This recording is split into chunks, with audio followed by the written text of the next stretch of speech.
Date is Congressman Bong Teves. You have 10 minutes. Good afternoon, Mr. Chair. Former Senator Laila De Lima earlier said, address to Colonel Espinido, magsabi ka ng totoo. May I ask to the Colonel Espinido, ano ba ang ibig sabihin ni former Senator Laila De Lima na magsabi ka ng totoo? Your Honors, Mr. Chair,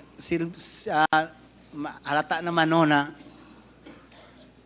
na-dismiss niya yung kaso niya na parang sinabi niya talaga na inosente siya. Sa akin naman nung mag-umpisa, sa Senate pa lang, sinabihan ko na the truth will set her free. Because I believe na ganun lang talaga ang nangyari kay ma'am. When in fact, I talked personally kay Mayor Espinosa at the time, na nagdala na siya ng testimony niya from Camp Crame na mag-turnover sa akin, na ang masabi lang niya, nagkita lang doon sila sa Baguio. So, sa akin as Chief of Police at dati investigator, hindi man kadali ganon na mag-file tayo ng complaint sa isang dala lang ang pangalan. Kaya, I doubt at first na talagang hindi totoo yun, pero as Chief of Police na mag-file lang ng complaint, endorsement doon sa department, sa institution, na yun ang talagang papuntahan, hanggang doon lang ako. No? But as I've said, na I doubt, kaya nagsabi ako sa kanya na the truth will set her free. And when in fact, kinamayan ko si ma'am right after sa Senate ko natandaan ni ma'am, pinuntahan ko siya na naghingi ako ng sorry. Sorry talaga ma'am, but the truth will set you free. Doon lang sa akin, Your Honor, Mr. Chair. Can I say something, Your Honor? If I may. Congressman Teves. Former Senator Laila De Lima, ma'am, yun po ba ang gusto mong ipaalam o gusto mong mangyari na sabihin, ano ba talaga po ang gusto mong sabihin kay Colonel Espinido na magsabi siya ng totoo? Senator.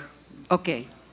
Nasagot na ho niya ng konti, partially, yung gusto ko sanang marinig sa kanya. Na sinasabi niya na the truth shall set you free. Yes, nasabi niya po sa akin yan.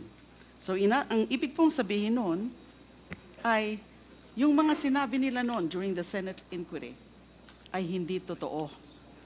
Ayaw lang niyang aminin. Ang gusto ko po sana na marinig sa kanya, yung sinabi ni Mr. Kerwin Espinosa during the last hearing na kinausap silang tatlo ni then PNP Chief Bato de la Rosa, now Senator, na ayusin yung mga testimonya nyo para nagkakatugma-tugma. Although I think Colonel Espinido will remember na kahit nga ganun na yung kanilang naging guidance or instruction from then PNP Chief Bato de la Rosa, hindi pa rin naging tugma yung kanilang mga sinabi during the Senate inquiry. Kasi in the first place, yung kilala ba ni Mr. Espinido, si Ronnie Dayan, kilala ba ni Kerwin Espinosa, si Ronnie Dayan, sinasabi na, sabi ni Kerwin Espinosa, na-meet daw niya si Mr. Ronnie Dayan through Colonel Espinido. Pero alam niya po yan, alam niya ni Colonel Espinido na hindi po totoo yan. Yung sinasabi about yung nagkita sa Burnham Park, yung pinakita po nilang supposed evidence of my alleged involvement in the illegal drug trade of Mr. Kerwin Espinosa ay yung picture na yan na pinapakita na mukha ngang nasa Burnham Park. Ang mukha ngang nagkita kami doon o na whatever, yung hindi ko alam kasi hindi ko naman siya kilala nung minute ko siya o na-meet ko sa Burnham Park kasi ang dami pong nagpapapicture doon. So the first time that I saw Mr. Kerwin Espinosa was nung nag-appear na siya sa Senate inquiry. Yun po sana yung gusto kong malinawan sa kanya. Tama ba yun? Sinabi ni Kerwin Espinosa na actually kinausap silang tatlo para maging tugma-tugma yung kanilang script. Mr. Chair, may I ask Colonel Espinido to respond sa sinabi ni former Senator De Lima. Kasi unang-una, sa nakikita ko po na pag-uusap ngayon, parang lumalabas, isa po sa mga players, si Colonel Espinido sa pagkakakulong ni Senator De Lima. Dahil yung mga, as a chief of police, tama po kayo, nagbe-base po kayo sa mga testimonya. Pero, ibig sabihin, alam nyo, yung testimonya ng mga binibase nyo is may kunting mali na hindi tama. Dahil, bakit kayo kakausapin ni Senator De La Rosa, the former Chief PNP, na hindi tugma-tugma ang inyong mga testimonya kung hindi kayo bumubuo ng isang kwento? Thank you, Your Honor, Mr. Chair. Ang una, sinabihan ako ni General Bato na involved ng drugs, tumatanggap kay Kirwin before the Senate. Nung sa Senate na, hindi na ako nirecognize ni Kirwin na nakatanggap ng 20,000. Even in his affidavit, dalawa, wala ako o hindi ako nakasali. And tatlong senator natandaan ko na nag-cross sa kanya na nagsasabi nga siya na si Sir Espinido, hiningian ko ng bank account but ang reply, Bible verse lang. Okay na yon. Pero nadali din ako sa pagdala ni Kirwin ng pangalan ko na ako daw ang dahilan na makilala niya si Dayan. At the time, Your Honor, Mr. Chair, nagvoluntary ako pagbigay sa Senate ng cellphone ko. Na ma-check lang na may number si Dayan sa cellphone ko. Resign ako kaagad. Wala na, nag-wave na ako kaagad, walang abogado, sinabi ko. Kasi hindi yun makapagtanggi tayo or makapagsinungaling kung nandyan talaga ang cellphone ni Dayan sa cellphone ko. Kung kilala kami ni Dayan, talagang may number ako sa kanya.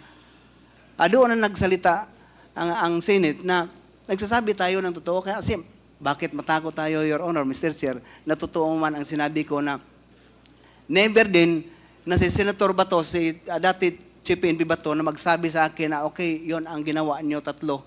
Gawin nyo tatlo para magkakaisa yung testimony.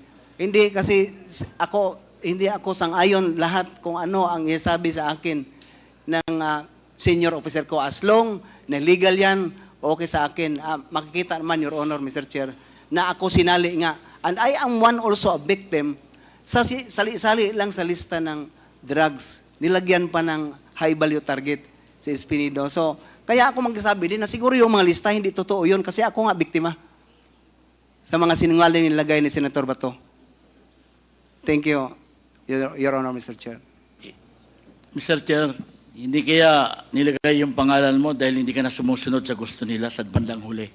That's one of the reasons, Your Honor, Mr. Chair. Ilan po ba ang napatay nyo nung panahon sa war on drugs? Sa war on drugs sa Albuera, ni isang namatay sa Albuera. Sa Ozamis, sa 2 taon ko may siyam. Sa 2 taon.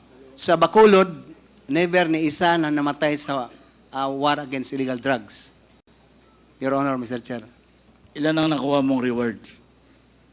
Kung reward lang, matandaan ko, Your Honor, Mr. Chair, kasi may resolution ang Ozamis, si Mayor Aldong Parhuinog at the time, na kung may makahuli ang pulis ng isang malaking drug pusher, may 100,000 na ibigay from the local government unit.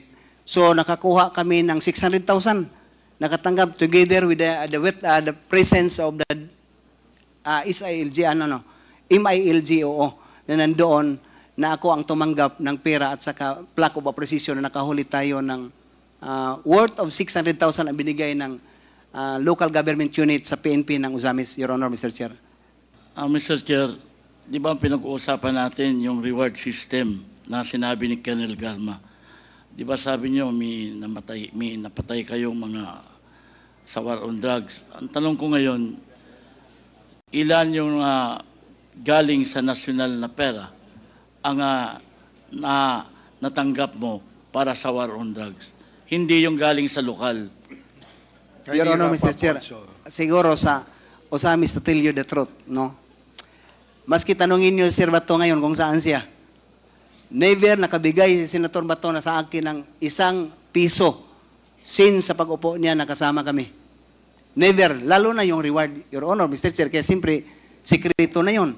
Bakit hindi ako pagbigyan? Hindi ako binigyan niya ng legal na suporta naman lang na pagbigyan ako na, Joby, may pampliti mo na lang ng pang-airplane. Magpunta ako ng Krame, Your Honor, that's the truth. Yun na nangyari. Thank you Your time very is much, up, Mr. Chair. Congressman Teves. Your time is up. Thank you. Please wrap up. Okay, thank you, Congressman Teves. So the last interpolator before we shift to another resource person for today is Congresswoman Arlene Brosas. You have 10 minutes. Yes, thank you, Mr. Chair. Very, very short lang, Mr. Chair. I have two questions, Mr. Chair. The first one is for Senator Laila de Lima. Yung RA 9851 po, may prosecution na ba dito niyan? Mr. Chair, Your Honors, as far as I know, there's none yet. Yan. Kaya nyo po minimension yung RA 9851 ay sa pagkakaalam ko because of the Section 17, tama? Yes, one of those, yes. Oo. In the interest of justice, the relevant Philippine authorities may dispense with the investigation or prosecution of a crime punishable under this act if another court or international tribunal is already conducting the investigation or undertaking the prosecution of such crime. Instead, the authorities may surrender or extradite suspected or accused persons in the Philippines to the appropriate international court, if any, or to another state pursuant to the applicable extradition laws and treaties. So yun po, parang dahil doon, maaari ito ang maging legal basis para yung akusado ay pwede talagang ma-extradite. And we'll go through the process of the ICC. Yes, although as you said, maaari, because the law, the provision speaks of may. So it's not something that is mandatory. So it all depends on the relevant Philippine authorities kung gusto nilang gawin yun. Yes, thank you, Mr. Chair. Mr. Chair, yung second question ko po ay kay Attorney Maria Cristina Conti. Attorney, Mr. Chair, yung gusto nating malaman, bakit yung mga biktima, they would want na sa ICC magsampa ng kaso? Bakit, 'di ba? Bakit kasi walang domestic case eh. So bakit 'yon ang pinili ng mga biktima? Yes, thank you, Mr. Chair. The timing of the filing of the complaint or the communications before the ICC is also one point to consider. We filed it in 2018 at the height of the Duterte administration and at the height of the killings. First, one of the reasons is that there's presidential immunity for domestic suits. Second, there is complicity of politicians and people in power. There were high officials were complicit in the crimes as suspected.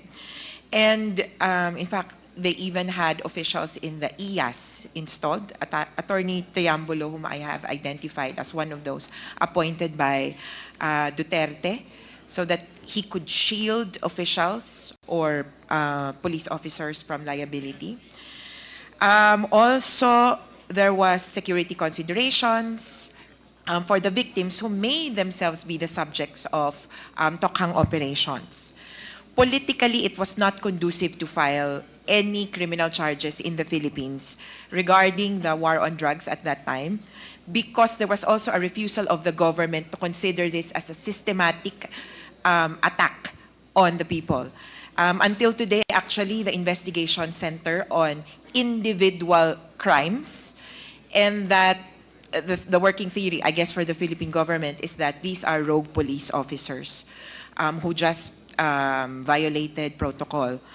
And so for us, in the interest of justice, as was mentioned, the ICC at that time was an effective remedy.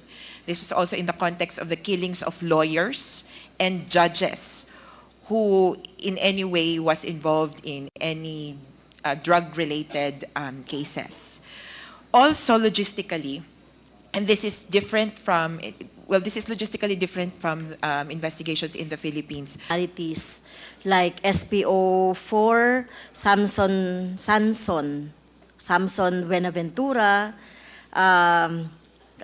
alam naman natin kung nasaan si Arturo Las Cañas, Bienvenido Laud, and SPO3 Jim Tan.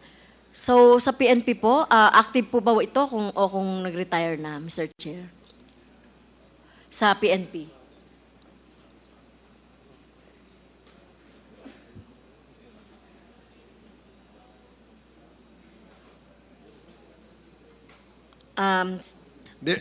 Earlier, Congressman Paduano moved for the issuance of a show cause order For them.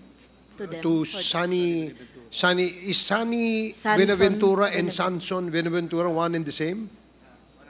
I believe so, Your Honor. Okay. So there was already a motion okay. to issue a show cause order. Yes, thank you, And Mr. Chair. may I know what's the name of that gentleman over there? What?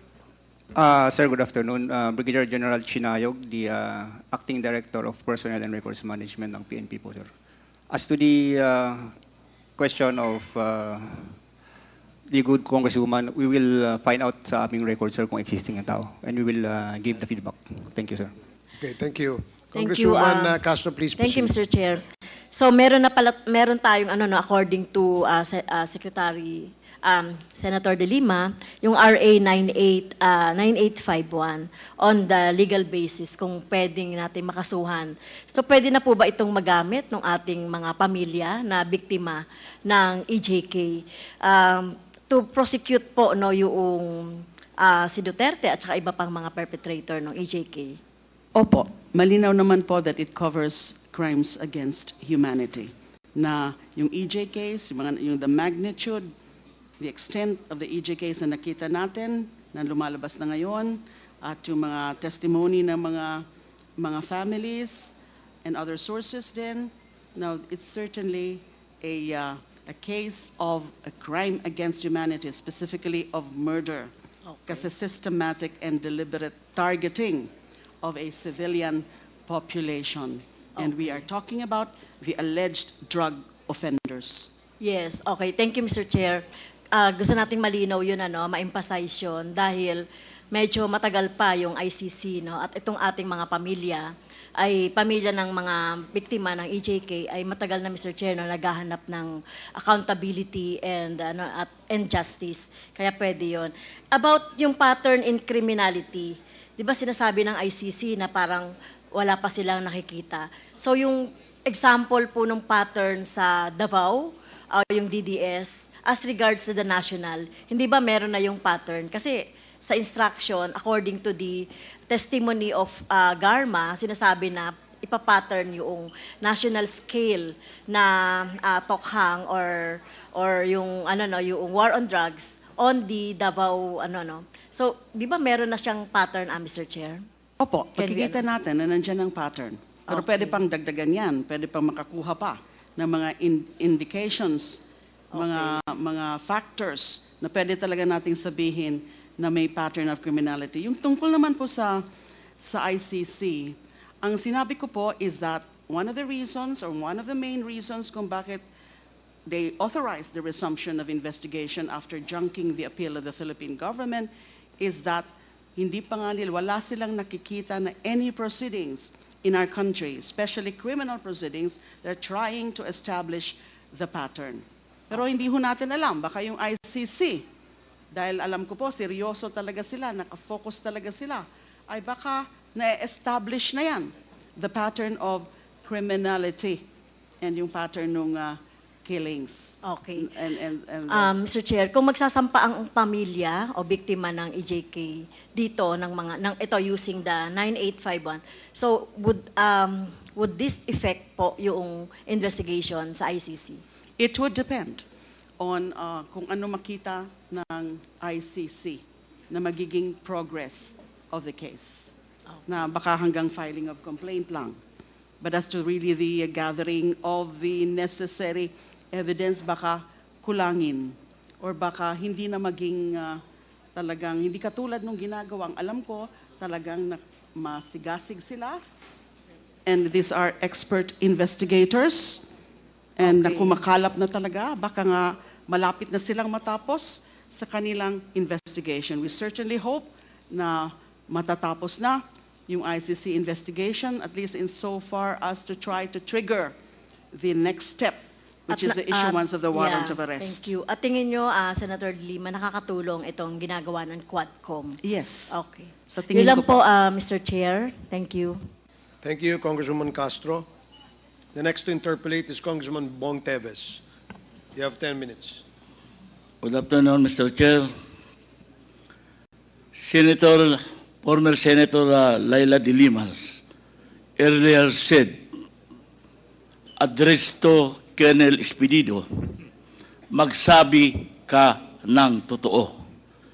May I ask to the Colonel Espinido, ano ba ang ibig sabihin ni former Senator Laila De Lima na magsabi ka ng totoo? You know, Your Honors, Mr. Chair, halata naman no na na-dismiss niya yung kaso niya na parang sinabi niya talaga na inosente siya. Sa akin naman nung mag-umpisa, sa Senate pa lang, sinabihan ko na the truth will set her free. Because I believe na ganun lang talaga ang nangyari kay ma'am.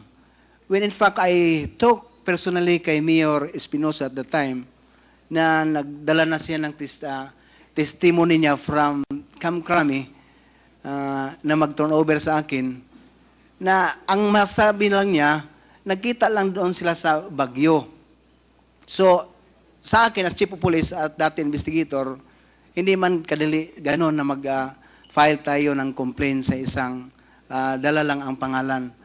Kaya, I doubt at first na talagang hindi totoo yun. Pero as Chief of Police na mag-file lang ng complaint, endorsement doon sa department, sa institution na yun ang talagang papuntahan, hanggang doon na ako. No? But as I've said, na I doubt, kaya nagsabi ako sa kanya na the truth will set her free.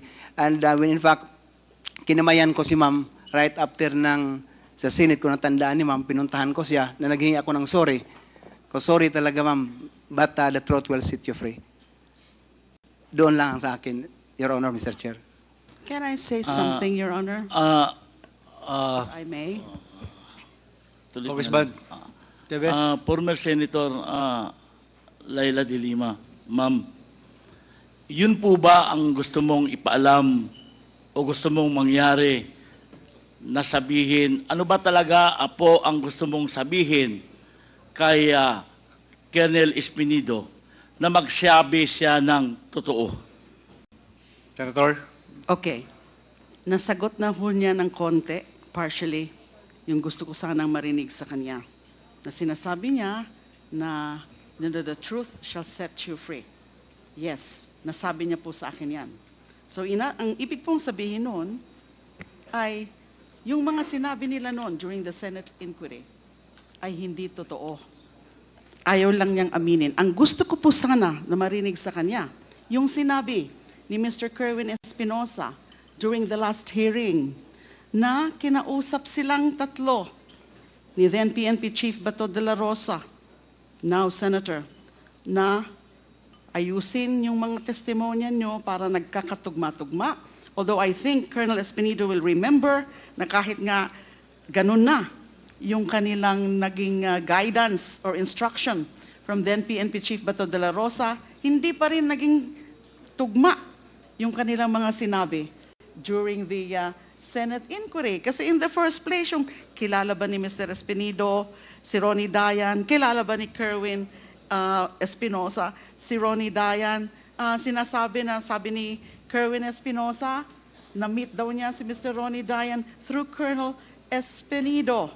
Pero alam niya po yan, alam niya ni Colonel Espinido na hindi po totoo yan.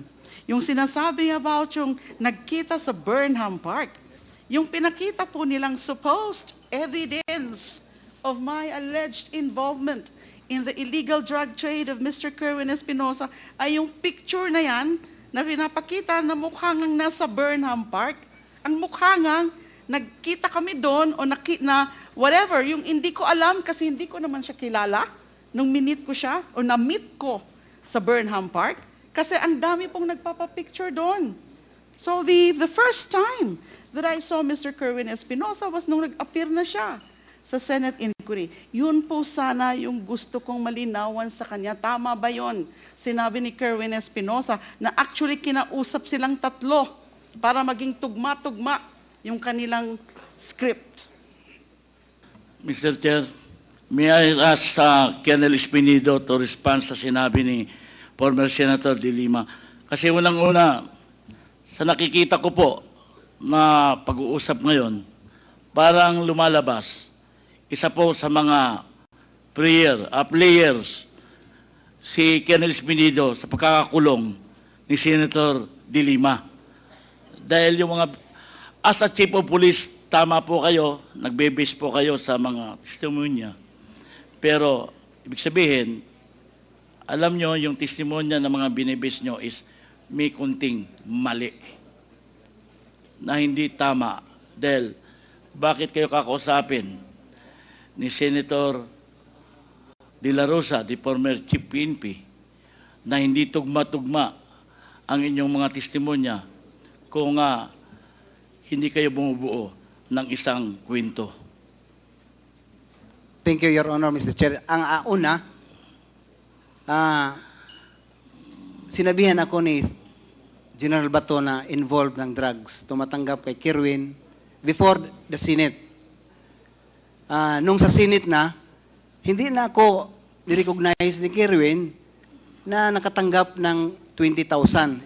Even in his affidavit, dalawa, wala ako o hindi ako nakasali. And tatlong senator natandaan ko na nag-cross sa kanya na nagsasabi nga siya na si Sir Espinido, hiningian ko ng bank account but ang reply, Bible verse lang. Okay na yon. Pero nadali din ako sa pagdala ni Kerwin ng pangalan ko na ako daw ang dahilan na makilala niya si Dayan. At the time, Your Honor, Mr. Chair, nagvoluntary ako pagbigay sa Senate ng cellphone ko. Na ma-check lang na may number si Dayan sa cellphone ko. Resign ako kaagad. Wala na, nag-wave na ako kaagad, walang abogado, sinabi ko. Kasi hindi yun makapagtanggi tayo or makapagsinungaling kung nandyan talaga ang cellphone ni Dayan sa cellphone ko. Kung kilala kami ni Dayan, talagang may number ako sa kanya. Doon na nagsalita ang Senate na nagsasabi tayo ng totoo. Kasi bakit matakot tayo, Your Honor, Mr. Chair, na totoo man ang sinabi ko na never din na si Senator Bato, si dati Chief PNP Bato na magsabi sa akin na okay, yon ang ginawa nyo tatlo, gawin nyo tatlo para magkakaisa yung testimony. Hindi kasi hindi ako sang-ayon lahat kung ano ang isabi sa akin ng senior officer ko. As long na legal yan, okay sa akin. Makikita naman, Your Honor, Mr. Chair, na ako sinali nga. And I am one also a victim sa sali-sali lang sa lista ng drugs. Nilagyan pa ng high value target si Espinido. So, kaya ako magsasabi din na siguro yung mga lista hindi totoo yun kasi ako nga biktima sa mga sinungaling nilagay ni Senator Bato. Thank you, Your Honor, Mr. Chair. Mr. Chair, hindi kaya nilagay yung pangalan mo dahil hindi ka na sumusunod sa gusto nila sa bandang huli? That's one of the reason, Your Honor, Mr. Chair. Ilan po ba ang napatay nyo nung panahon sa war on drugs? Sa war on drugs sa Albuera, ni isang namatay sa Albuera. Sa Ozamis, sa 2 taon ko may siyam. Sa 2 taon. Sa Bacolod, never ni isa na namatay sa war against illegal drugs. Your Honor, Mr. Chair. Ilan ang nakuha mong reward? Kung reward lang, matandaan ko, Your Honor, Mr. Chair, kasi may resolution ang Ozamis, si Mayor Aldong Paruhinog at the time, na kung may makahuli ang pulis ng isang malaking drug pusher, may 100,000 na ibigay from the local government unit. So nakakuha kami ng 600,000. Nakatanggap together with the presence of the MILG, na nandoon na ako ang tumanggap ng pera at saka plaque of appreciation na nakahuli tayo ng worth of 600,000 ang binigay ng local government unit sa PNP ng Uzamis, Your Honor, Mr. Chair. Mr. Chair, di ba pinag-uusapan natin yung reward system na sinabi ni Colonel Garma? Di ba sabi niyo may napatay kayong mga sa war on drugs. Ang tanong ko ngayon, ilan yung galing sa nasyonal na pera ang natanggap mo para sa war on drugs? Hindi yung galing sa lokal. Your Honor, Mr. Chair, siguro sa Uzamis to tell you the truth, no? Maski tanungin niyo si Sir Bato ngayon kung saan siya. Never nakabigay si Senator Bato na sa akin ng ₱1 since sa pag-upo niya nakasama kami. Never, lalo na yung reward, Your Honor, Mr. Chair, kaya siyempre, sikreto na yon. Bakit hindi ako pagbigyan? Hindi ako binigyan niya ng legal na suporta naman lang. Na pagbigyan ako na, Joby, may pampliti mo na lang ng pang-airplane. Magpunta ako ng Krama, Your Honor, that's the truth. Ano na nangyari? Thank you very much, Mr. Chair. Congressman Teves, your time is up. Thank you. Please wrap up. Okay, thank you, Congressman